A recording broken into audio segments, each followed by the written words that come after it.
সুপ্রভাত জানে আমাদের বাড়িতে এখন ঠাকুর পূজা হচ্ছে। এখন ঠাকুরকে তুলসী পত্র দেওয়া হচ্ছে।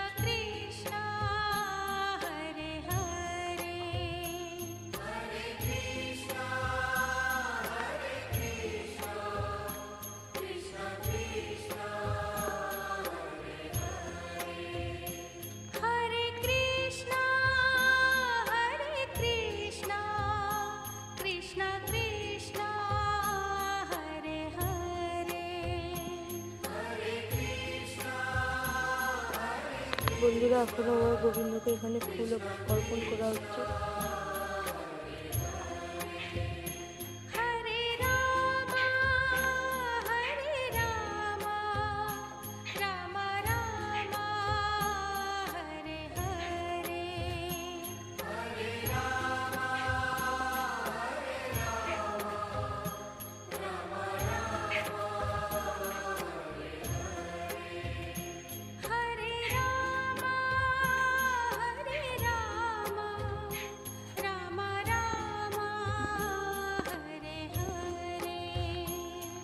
বন্ধুরা, এই নতুন ফুলটা কালীর কাছে বাড়িতে এসে আমাদের